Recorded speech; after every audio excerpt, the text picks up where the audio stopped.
Olá, doutores, advogados e advogadas de toda a nossa Santa Catarina. Eu sou a doutora Sarita Assis Pacheco e estou novamente aqui nos estúdios da CAASC, em Florianópolis, para realizar o nosso 5º podcast, organizado pela nossa Comissão de Relações Internacionais.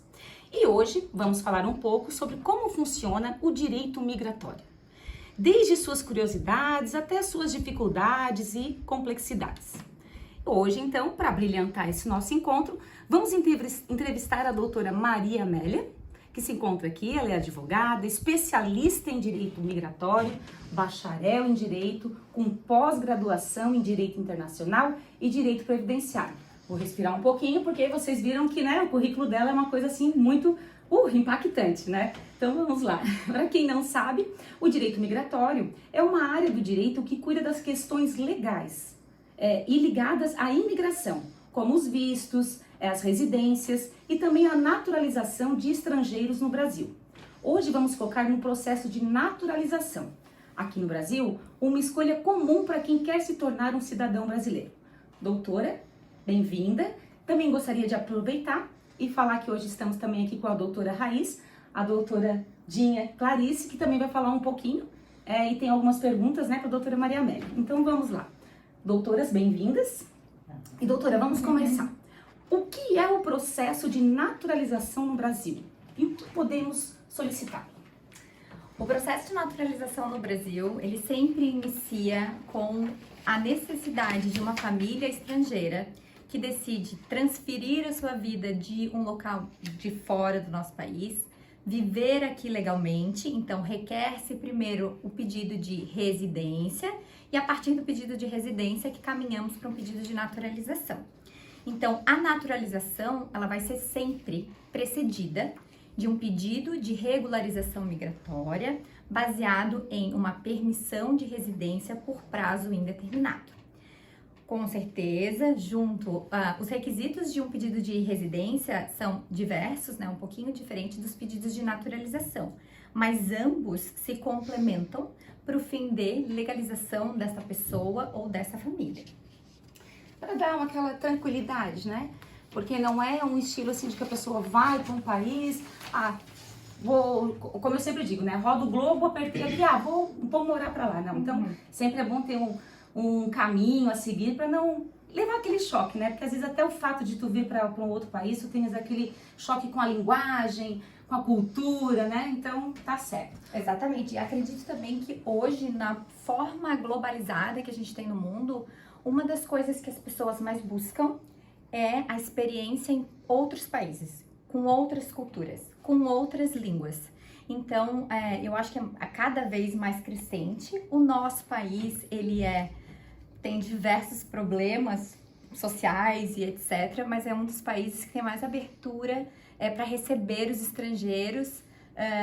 Somos reconhecidos como um povo alegre, amigável, receptível. Então eu acho que é um dos motivos que as pessoas escolhem vir para cá e acabam pedindo sua naturalização, acabam criando seus filhos e tendo um vínculo aqui com o país para se manter legalmente aqui.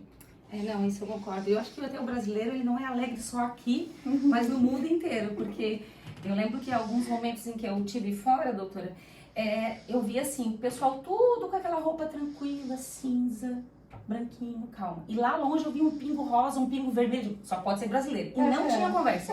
Chegava lá, era um brasileiro. Então isso é incrível. Doutora, exatamente. Não é? Eu acho que é só para falar um pouquinho sobre a minha experiência, até como eu cheguei no mundo da legalização aqui no Brasil. Eu já tive a minha experiência de morar fora de um país onde tu não conhece ninguém, tu não falas a língua porque tu não nasceste ali. Então, as dificuldades que a gente enfrenta enquanto um imigrante num país diferente. E eu acho que um pouco do meu amor, até pela minha profissão, veio exatamente de me sentir perdida em um momento num país diferente. Eu morei 4 anos e meio em Londres e depois também tive uma experiência, trabalhei nos Estados Unidos também, fiquei um tempo lá. Eu acho que quando a gente reconhece os problemas que a gente mesmo pode passar, estando num país que a gente não tem a nossa rede de apoio, nossos familiares, etc., faz com que tu olhe com um pouquinho mais de carinho para o que as pessoas de outros países também passarão vindo a morar aqui no teu país. Então, para mim, migração, naturalização, é um caso de amor mesmo. Sim, não, eu já percebi, né, pessoal? Porque assim, pra quem tá ouvindo a gente, tá, ou vai escutar a gente depois, assistindo também pela rede YouTube e também pelo canal da Rádio CAASC, né? E isso que a senhora falou, não tem que a gente fugir. Eu acho que a partir do momento em que a gente vive lá e tem a realidade, a gente sente na pele, então, agora a senhora trabalhando com isso, a senhora sabe os gatilhos para poder, né, ajudar as pessoas. Tanto que agora eu vou fazer uma pergunta bem interessante, que acho que até para os advogados, né, e advogadas que estão assistindo a gente, que às vezes querem entrar para isso, entrar para esse mundo, esse universo, né, do direito internacional, vão ter um ponto de apoio, né? Então, assim, doutora, quais são os requisitos básicos, né, para naturalização ordinária no Brasil? Então, hoje, como eu já falei anteriormente, a gente inicia um pedido de naturalização de uma pessoa com o requerimento dele de residência. Então, a partir do momento que tu já tens o teu número de residente, a tua residência por prazo indeterminado, e tu já te encontras em território brasileiro, obrigatoriamente terias que viver aqui no país. Então, temos pelo menos 3 tipos de naturalização, né, que são as mais requisitadas aqui. Cada uma delas vai exigir uma quantidade de tempo em território brasileiro. Mas todas vão utilizar de praxe pelo menos um comprovante de residência aqui em território brasileiro, comprovante de que a pessoa se manteve em território brasileiro por no mínimo 1 ano, e isso vai depender de qual tipo de naturalização que está sendo requerida. Há necessidade de comprovação dos seus antecedentes criminais, então os antecedentes criminais do teu país de origem. Há necessidade de não haver condenação. Apresentação também dos antecedentes criminais aqui do Brasil. Por óbvio, a gente vai precisar comprovar como financeiramente essa pessoa vai se manter, embora esse requisito seja flexibilizado, porque a pessoa também tem a possibilidade de, às vezes, não ter um emprego ainda, uma condição financeira, mas a possibilidade de procurar um emprego aqui e se manter financeiramente depois. Passaportes válidos, comprovante dos seus familiares, porque dependendo do tipo de residência prévia, que a forma do tempo indeterminado ali pode ser através da reunião familiar, que quer dizer que você tenha um familiar brasileiro, ou através de um tipo de investidor, por exemplo. Então, aquela comprovação do que formalizou a tua residência prévia vai ter que ser acompanhada aqui no teu pedido de naturalização também. Eu acho que basicamente são esses os documentos básicos, assim, para qualquer pessoa. Iniciais, né? Iniciais. Eu acho que Exatamente. Durante o processo, com certeza, surge mais algum documento, né? O que eu percebo também é que o Brasil realmente, ele, apesar das suas, né, peripécias e seus problemas, assim, que nós temos, mas eu acho que o Brasil, ele é um país muito amparador, né? Eu noto, porque é lógico, é natural com que a gente faça sempre aquela correlação, né? A gente compara o que viveu lá fora, né? No caso da senhora, bem mais ainda. Então, a gente percebe justamente isso, né? Essa procura das pessoas que migram para o Brasil, justamente por essa acessibilidade, né? Eu vejo, às vezes, na minha região, que tem muitos imigrantes africanos e que vivenciam a rede SUS, da mesma forma que um cidadão brasileiro tem. Então, no Brasil é muito interessante isso, né? Eu acho que é importantíssimo a gente mencionar aqui, porque as pessoas não têm conhecimento, é que o acesso à rede pública de saúde e o acesso a uma carteira de trabalho para que se inicie ali uma tratativa de um trabalho formal são direitos de qualquer imigrante, independente da sua condição legal. Então, por óbvio, para se manter num trabalho, ser registrado, posteriormente você vai ter que apresentar ali seu número de imigrante já legalizado. Sim. Mas antes de que isso aconteça, porque o que geralmente acontece?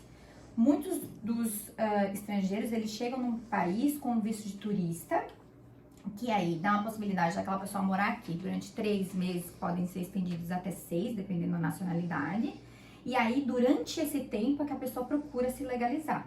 E aí ela vai procurar ali as formas, né, os tipos de residência possíveis, e aí ela se legaliza. Então, nesse meio tempo, ela tem a possibilidade de utilizar a rede pública de saúde, isso é para qualquer pessoa. tem a possibilidade de tirar um CPF também, que faz com que a gente consiga ter, hoje em dia, um número de celular, consiga ficar, né, em contato, muitas vezes, com os familiares deles em outros países. A possibilidade de ter uma carteira de trabalho, não há exigência legal de ter um número de estrangeiro para isso. Algumas outras coisas, como abertura de conta bancária, assinatura de um contrato de locação, porque daí depende do dono, né, do imóvel ou da agência, é que vão exigir de fato o número de estrangeiro. Mas Sistema Único de Saúde, poder ir no posto de saúde, fazer um exame, ser atendido na UPA, numa emergência, isso é livre e disponível a qualquer cidadão. É por isso que a gente tem que sempre se orgulhar também do país, justamente por isso, porque o Brasil primeiro abraça e não manda, né, a correspondência, como lá fora eles mandam depois a correspondência com a conta para pagar, né? Então, que não é baixo. Que não é. Não imagina, né? Acho que a pessoa até leva um susto e volta pro hospital de novo, né? Então o Brasil, pelo menos isso, ele abraça e vamos cuidar. E lógico, depois o trâmite, né, é normal. Agora, uma coisa que é importante, a senhora que trabalha muito nessa parte, como funciona o teste de português, de proficiência? Tá, eu esqueci de mencionar anteriormente. Saber um pouquinho da língua portuguesa é essencial, porque o governo entende e subentende-se que para uma pessoa conseguir integrar a sociedade, ela tem que pelo menos entender um pouco sobre a nossa língua para que ela consiga se comunicar com os outros, para que ela consiga ler, entender qualquer documento, né, pelo menos o básico, assinar algum tipo de documentação que seja necessária, enfim. Então, o teste de português, hoje a exigência legal é fazer em uma escola, pode ser pública ou particular, mas ela tem que ser registrada no MEC. Há exigência também de que uma das provas, o curso pode ser totalmente online, mas uma das provas tem que ser presencial, para que você tenha certeza de que foi realmente aquela pessoa que realizou o teste. E aí, um segundo, isso é a documentação, né? Depois, é agendado um horário junto à Polícia Federal para que a polícia analise os documentos que foram anexados no processo e também a validade deles, se foram legalizados corretamente, traduzidos, e faz uma pequena entrevista com a pessoa que está requerendo a nacionalidade para saber quão bem ela vai no português.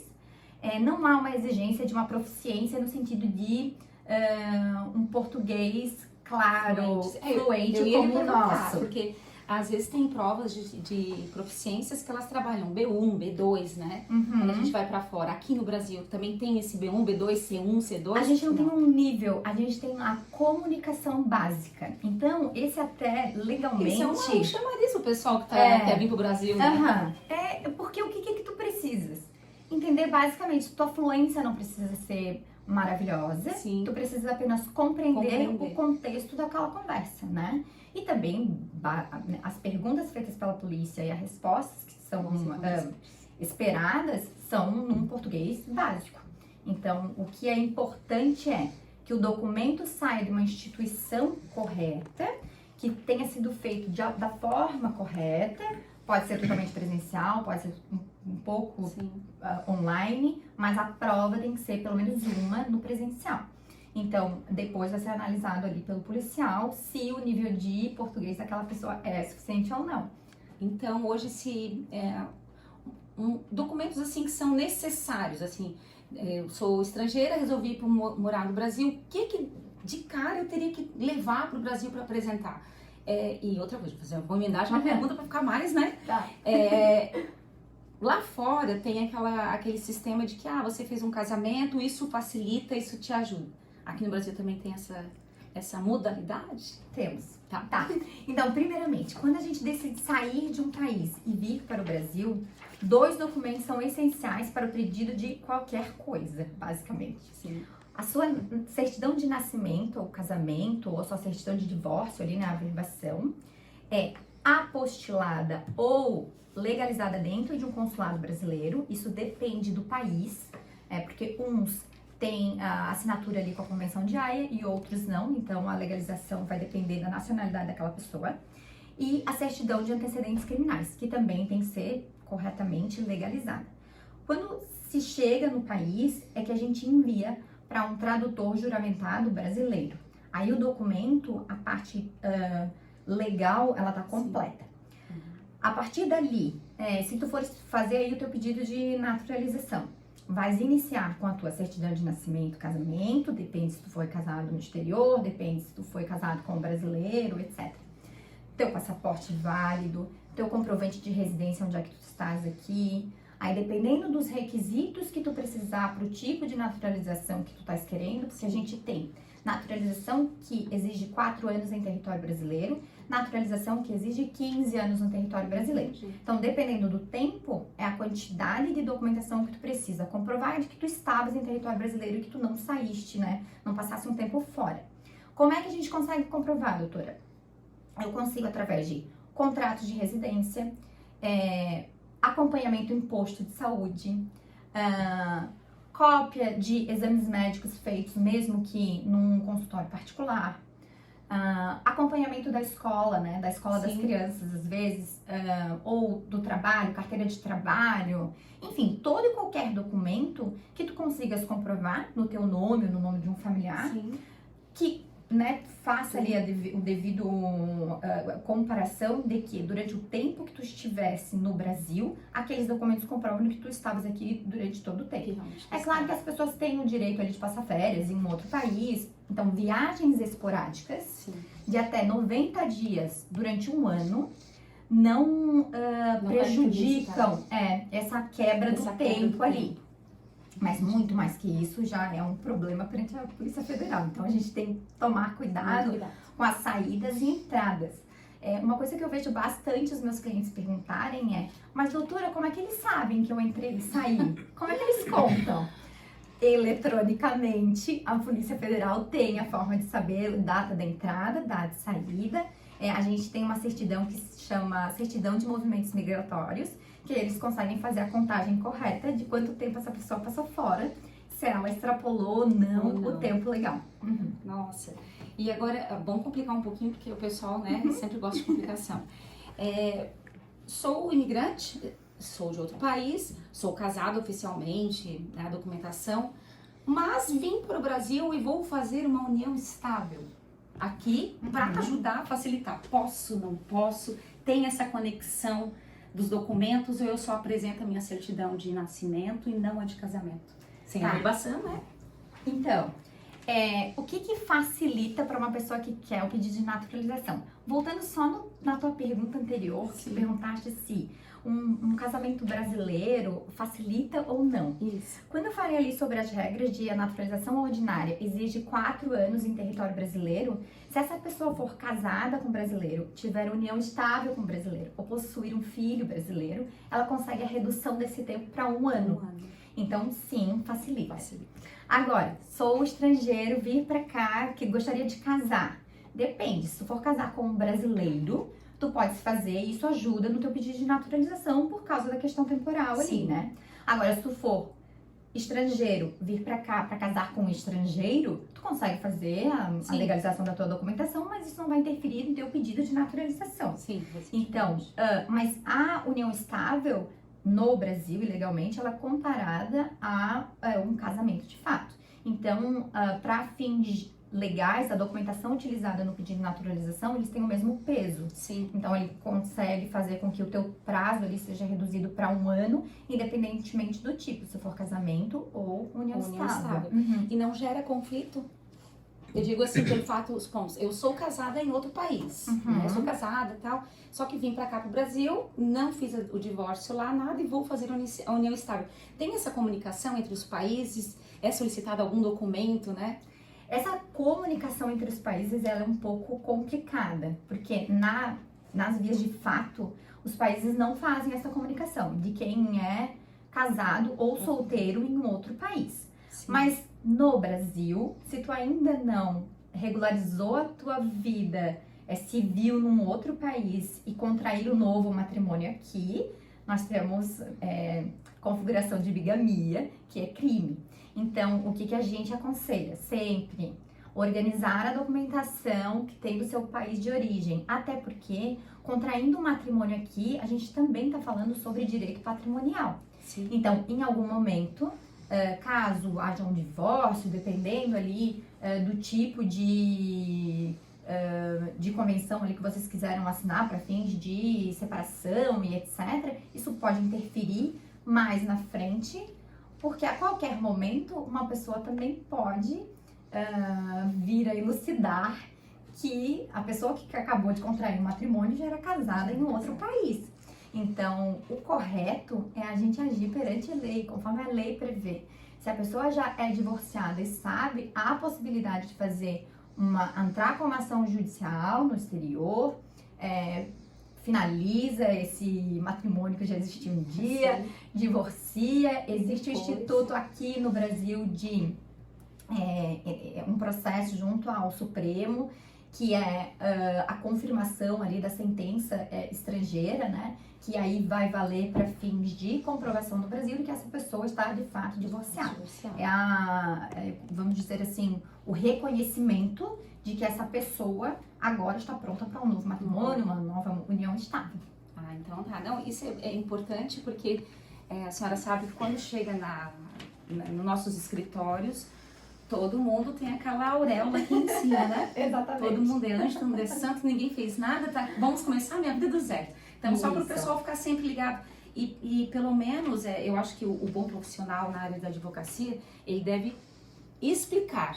Porque às vezes, como a pessoa não pergunta, então tu explica, cara, é o seguinte, se você tiver casado lá, não sou, não tem problema, é só para te explicar como funcionaria, né? Então, e eu acho que isso é uma coisa muito importante para os advogados também.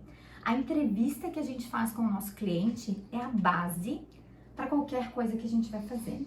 Eu acho que tu deixar o teu cliente calmo e tranquilo, para que tudo que ele divida contigo de informação é realmente sigiloso entre vocês. E que é importante que a gente saiba o que está acontecendo tudo dentro da vida daquele cliente, que coisas ele deixou num outro país para a gente tentar resolver, né, mais rápido e mais perto da lei brasileira possível, para que ele não tenha uma complicação depois, é super importante.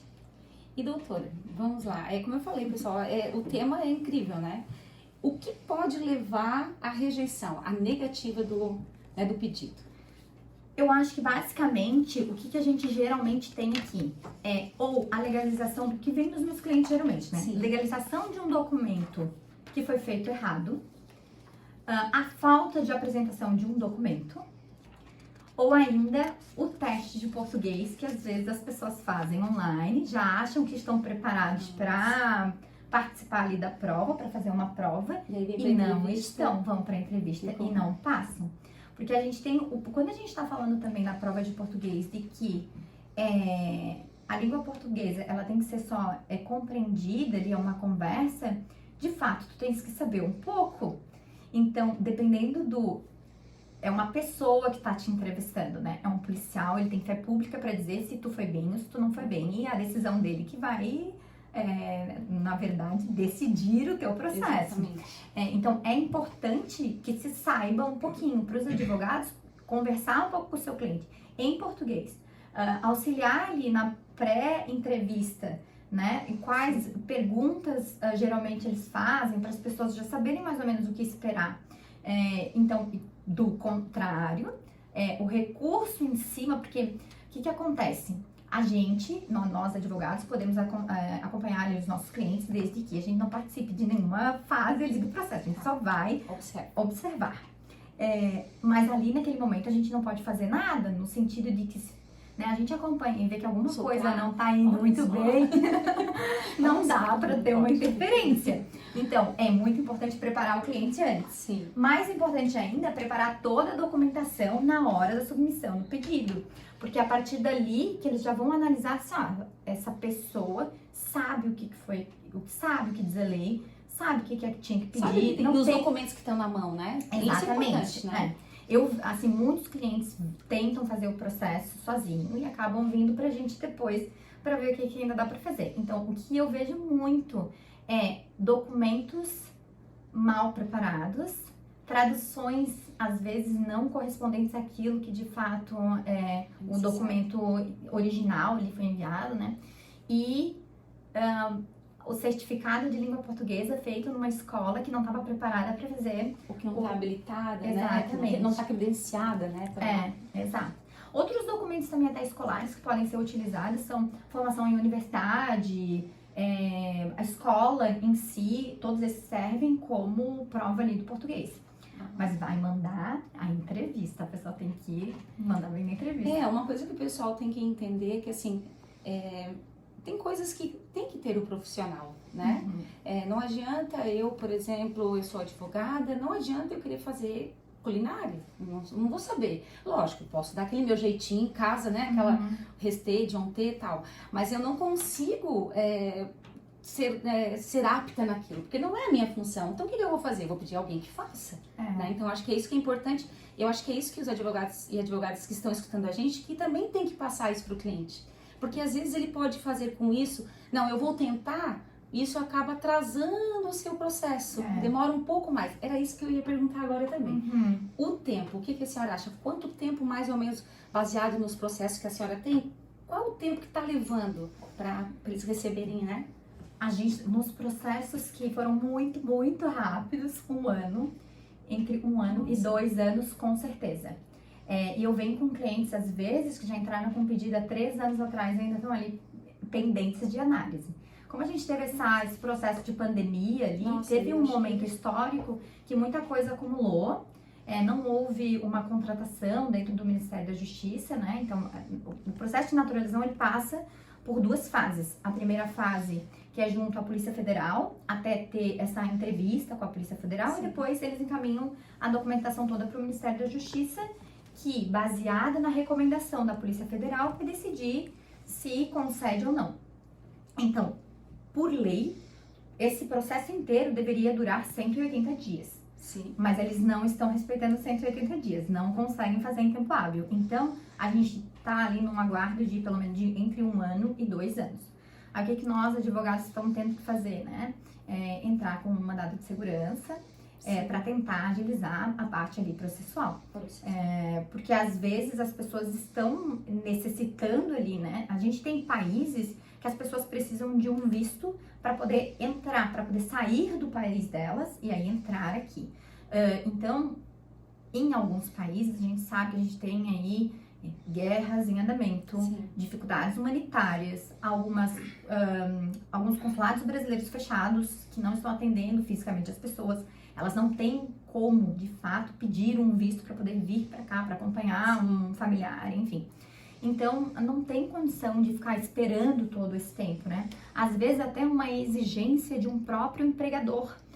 Porque a gente tem um outro problema no Brasil, que é a dificuldade das pessoas entenderem de leis. Então, às vezes, as pessoas exigem coisas que às vezes não precisaria, não necessariamente, né? Necessitaria. Mas há esses pedidos em andamento. Então, a pessoa que já tá aqui, ela fica um pouco... ela se sentindo, por já ter cumprido os requisitos, enviado a documentação, se sentindo... Morosidade. Exatamente. E sem entender o porquê demora, né?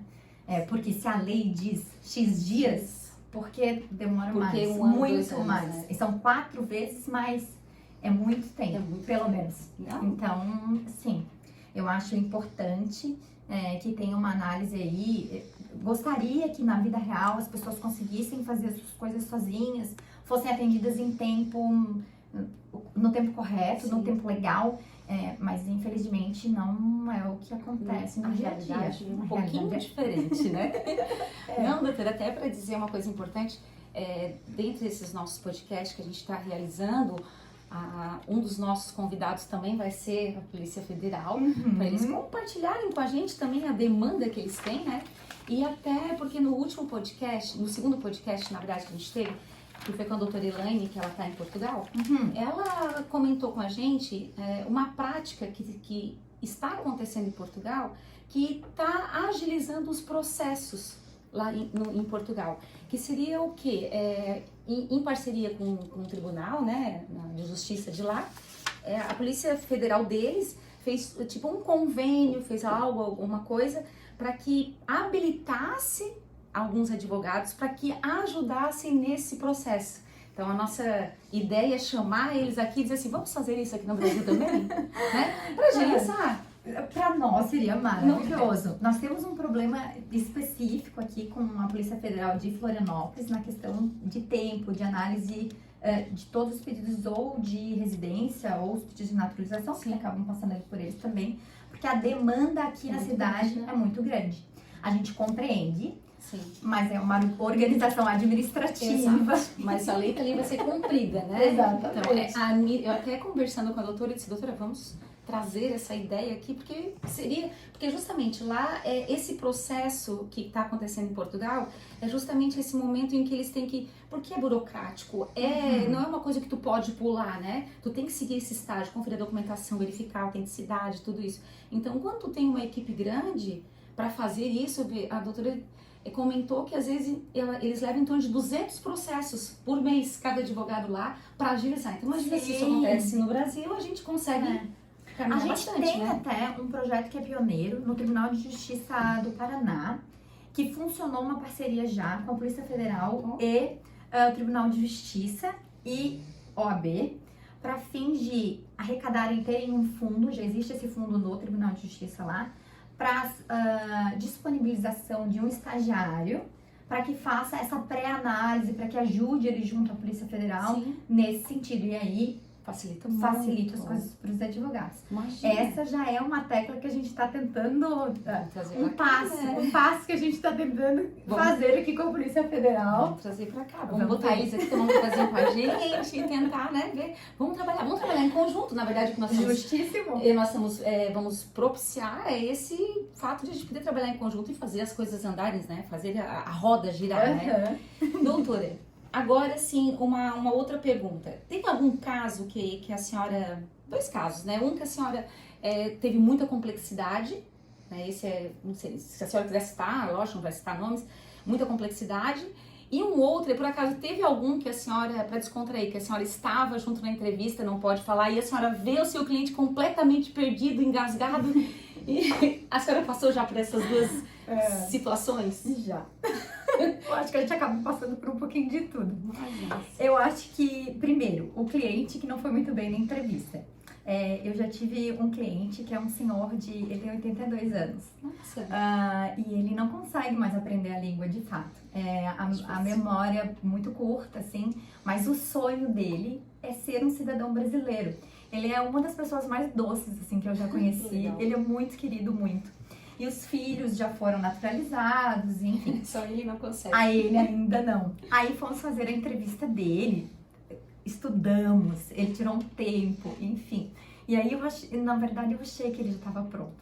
Assim, pelo que na hora ele ficou tão nervoso, porque eu acho que aquilo também, o teu emocional, ele manda muito na hora da entrevista. Então, ele ficou tão nervoso daquele sonho dele não acontecer por conta de alguma coisa que ele fizesse errado, que ele simplesmente parou. Ele não conseguia falar. Ele ficava quieto, travou. E aí o policial no momento ali foi legal. Deu um tempo, ofereceu uma água. Reestruturar. Não funcionou, não deu certo. Ele olhava apavorado, ele se desconectou assim e infelizmente não deu certo. Estamos ali nas tentativas de novamente, voltou para a escola, vai estudar mais um pouco, enfim. Espero que em algum momento dê tudo certo, mas essa foi uma situação engraçada, porque tu tem certeza que a pessoa tá pronta. E aí ela não está. Não, e o mais interessante, com 82 anos, querer tanto, tá vendo? Ai, gente, isso me dá um orgulho. Ele é um, né? ele é ser muito um brasileiro, nossa. Já gostei dele, tá? Ele já mora aqui há 10 anos já. Sim. Ele tá na residência dele, a família toda legal, mas olha o sonho é ser brasileiro. Ele se considerar, né? Exatamente. Nossa, isso é... E doutora, isso é interessantíssimo. E doutora, a gente está praticamente já se caminhando pro final, mas ainda tem mais algumas perguntinhas que o pessoal que sempre faz. Mas dentre as pessoas que a senhora atende de imigração, quais são os países que a senhora mais percebe que tem a maior incidência? Por exemplo, na minha região, a gente percebeu, principalmente em 2014 para cá, depois da Copa, né? Não vamos falar do 7-1, não é essa a ideia, né? Olha, esse seu cliente que gosta do Brasil, então não vamos tocar em coisa ruim. Mas depois que como na época da Copa, o Brasil realmente abriu as fronteiras de uma forma bem mais suave, né? E a minha região, que é a região de Criciúma, a região da ANREC, ela super lotou. A gente tinha momentos que a gente andava na rua, tipo, meu Deus, aqui é Criciúma, aqui é Brasil mesmo? Aqui é Criciúma? Porque era o pessoal da Somália, de Ganes, gente de tudo. Mas agora, no seu dia a dia, qual é os países assim que mais procuram? Tá. Eu vou te dizer que a maior parte dos meus clientes são americanos. Americanos. Com a possibilidade de trazer seus filhos para morarem aqui e terem uma vida mais feliz, eu acho que é a palavra que eles mais usam. Conseguirem fazer amigos, crescer de uma forma diferente que é no país deles. Então, acho que essa é a solicitação, o desejo da maior parte dos meus clientes. Não, então não tem mais aquele sonho americano agora. Não era nós que saímos, né? Os brasileiros que saíam daqui e lá. Agora inverteu. Ai, gente, chique isso. Eles adoram. O estrangeiro sempre vem primeiro para São Paulo, Rio de Janeiro, porque são os lugares mais conhecidos, né? Lá fora. Mas também, quando chegam em Florianópolis, eles se apaixonam por aqui, né? E entendem que é e de fato, ainda somos uma cidade que consegue... segura, né? Segura, que a gente faz muita coisa com a natureza, aberto, praia, e tudo perto, passeio. Né? Tudo perto, né? Sim. Isso eu concordo, porque assim, a gente às vezes tá muito mal acostumado, o brasileiro, de reclamar. Aí quando tu vai lá pra fora e tu vê, nossa, eles pra ir daqui na padaria tem que andar um monte. Tudo de carro. Como eu falei, todo mundo cinza, preto, assim, sério. Não tem alegria. E a gente chega assim, já tudo, né? Brasileiro, bem animado, tudo pra frente. Então, isso é muito legal. Essa é uma coisa que eu vejo que os meus clientes, assim, procuram. Qualidade de vida para que as crianças cresçam de uma outra forma que não a deles, eu acho. Mais segurança, né? Nossa, isso é sensacional. Eu vou aproveitar agora, então, e vou conversar um pouquinho com a doutora que está aqui ao meu lado, a doutora Raiz Dinha Clarice Potipafei. Acho que falei correto, porque a doutora, ela é doutora Raiz em Medicina, mas ela também é formada em Direito Indígena. Então, por isso que foi muito interessante, porque ela quer tirar algumas dúvidas com a senhora, uma pergunta bem interessante. E eu acho que a inclusão é essa, né?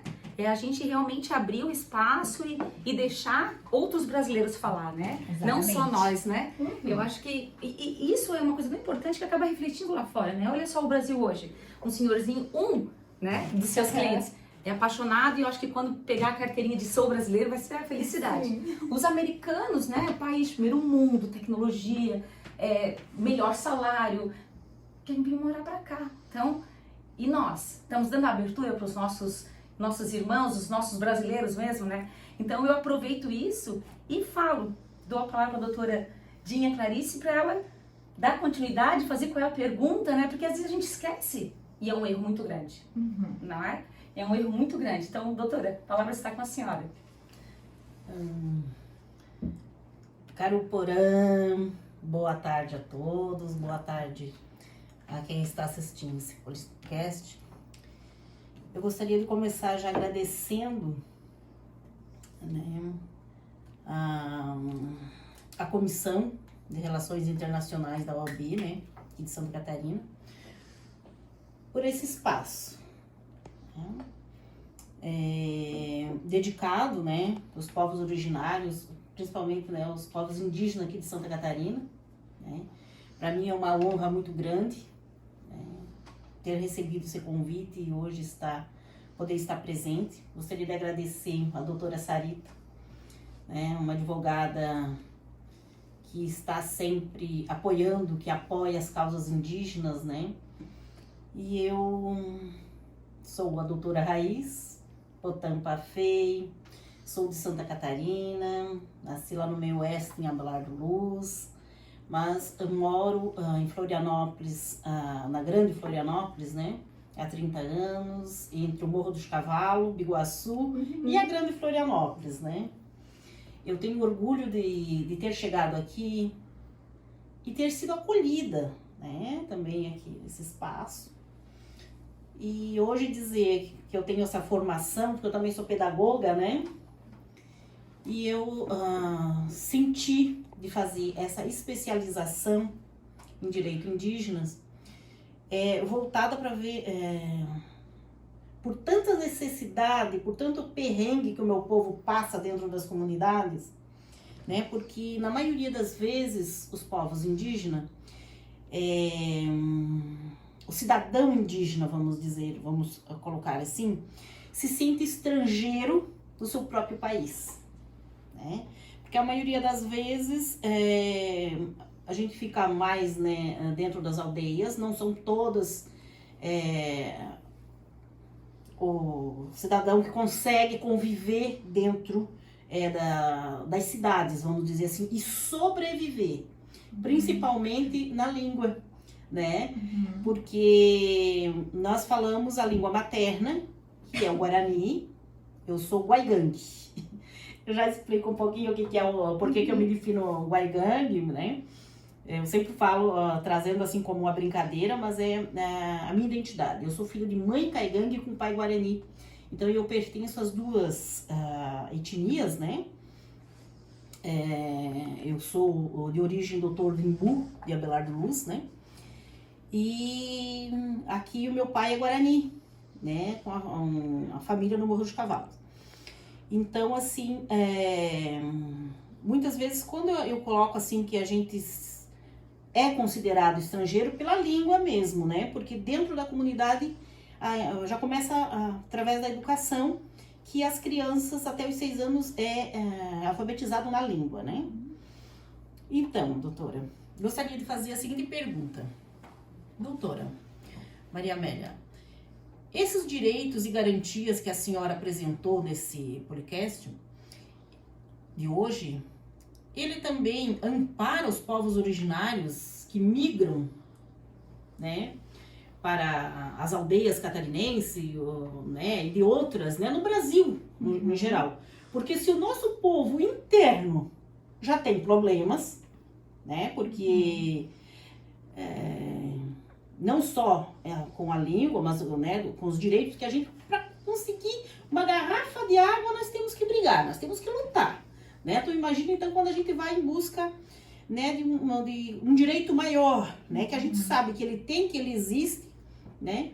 Quando a gente recebe os nossos parentes assim, porque nós, povos originários, povos indígenas, se consideramos todos parentes, né? E levamos sempre em consideração, porque também muitos também não entendem, porque antes não tinha divisão, né? Então a gente era livre, ia e voltava, né? E agora? Os povos indígenas têm esse direito, doutora? Ai, doutora. Ter o direito? Tem, doutora.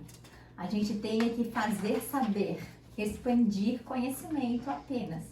O Brasil é um país muito bonito, no sentido de temos uma terra vasta, conhecimento para fazer tanta coisa, mas infelizmente, historicamente, a gente acaba criando barreiras dentro do próprio território nacional. As barreiras da língua, as barreiras da inclusão social, daqueles que são diferentes do que deveria ser ou do que se é pensado, não é mesmo? Então, a gente sabe que no dia a dia a luta não é fácil, mas a verdade é que a lei prevê que sim, o direito é estendido. A gente também entende, por óbvio, nunca vamos saber a dor do dia a dia, né? Porque a gente não passa. Tem muito acesso, né? Exato. Mas a gente, o direito e o poder de exercê-lo tem que só procurar, tem que ir atrás. O nosso país, ele abraça os estrangeiros. Então, dependendo da forma que a família vier do país que ela está vindo, ela tem o direito de vir, legalizar-se, pedir uma residência, formalizar-se depois, se transformar em brasileiro, cumprindo os requisitos. Então, sim, o direito tem. Há uma facilitação legal descrita em lei? Infelizmente, não. A nossa legislação para fins de naturalização, ela basicamente tem uma facilitação para aqueles que têm um brasileiro como ente familiar ali para redução de prazo. O restante é baseado na documentação que é apresentada. E uma outra pergunta. Justamente para os indígenas, também a prova de português, ela é ela é aplicada ou não, mesmo levando em consideração que a língua materna, ou às vezes é tupi, ou às vezes é o guarani, né? Que é o caso aqui de Santa Catarina, né? O caigangue, o choplém, que tem, né? As etnias que nós temos aqui.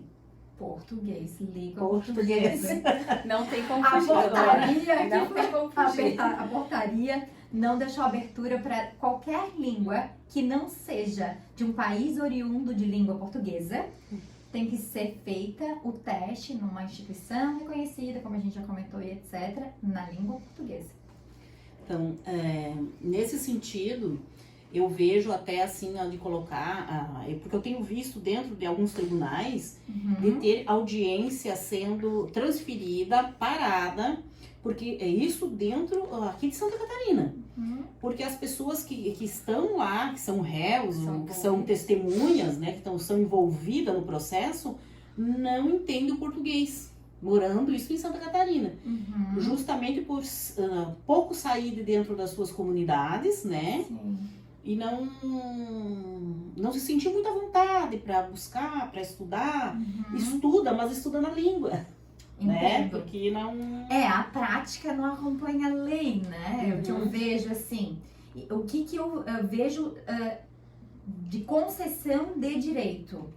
O policial, o Ministério da Justiça que está analisando, basicamente vão fazer uma anotação de cumprimento de requisito legal. Então, eles vão procurar por um certificado de língua portuguesa. A conversa, a entrevista vai ter que ser na língua portuguesa. Não existe uma possibilidade de flexibilização de qualquer um dos requisitos, porque eles também não têm poder para flexibilizar. Sim. Acredito que se levando um processo numa fase judicial, né, por intermédio de um juiz, que a gente consiga comprovar outros problemas, na verdade, sociais, a forma de vida da pessoa, por que ela não fala o português, no caso específico dos indígenas, porque a criação é diferente da nossa, mas estão em território nacional e moram aqui, enfim, a gente teria que produzir uma jurisprudência aí para fins de mudança legal no futuro. Não Sim. vejo um outro caminho.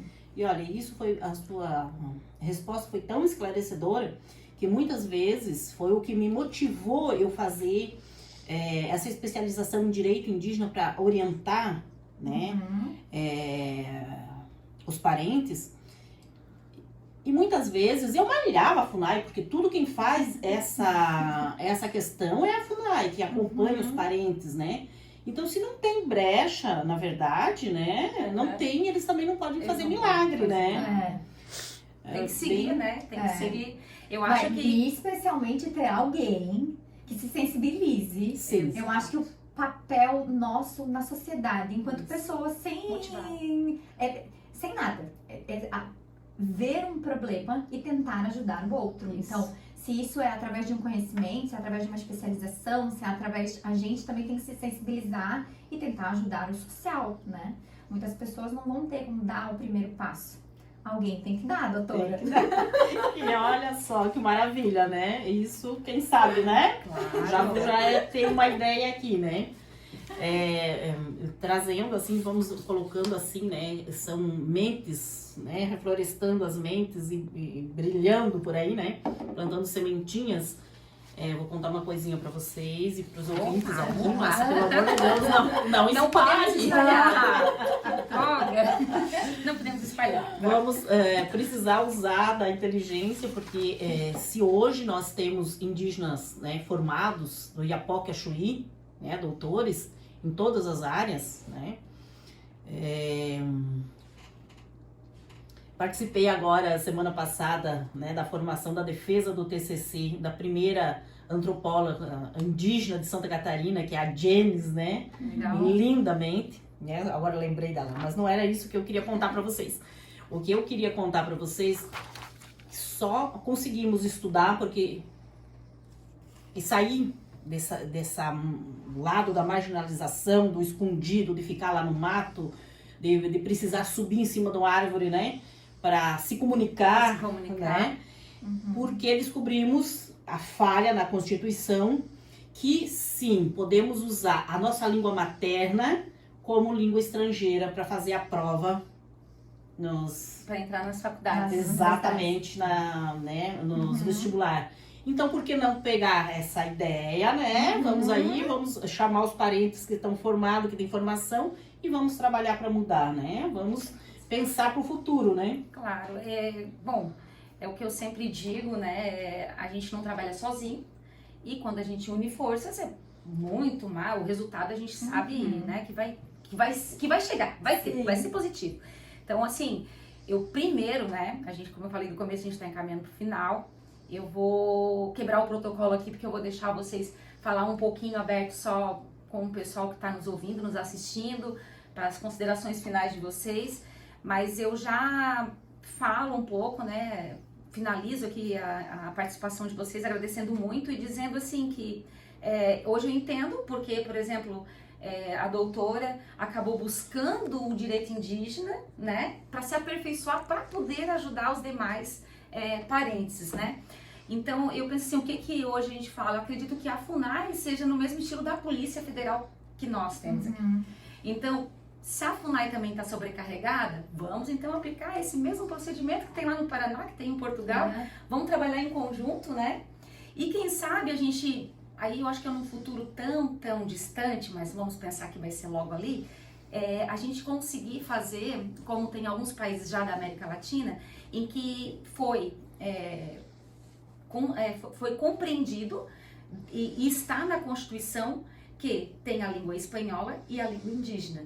Já temos um país na América Latina que realmente na sua Constituição ela já compreende como língua mãe ou espanhol, que no caso, né, nós somos os únicos que somos portugueses, a nossa língua é portuguesa, mas os demais são espanhóis, e tem esse país, que eu não vou contar, vou deixar pro próximo podcast pra gente, né, e que esse país, ele realmente, trabalha que tem as suas duas línguas mães. Então, quem sabe, né, devagarinho a gente vai plantando e vamos crescendo. Doutora, eu vou pedir que a senhora fale as suas considerações, a sua fala final, e depois eu passo para a doutora Maria Amélia. Olha, a Veté, a toda a minha ancestralidade feminina, né, por eu estar aqui, agradeço o espaço. E vamos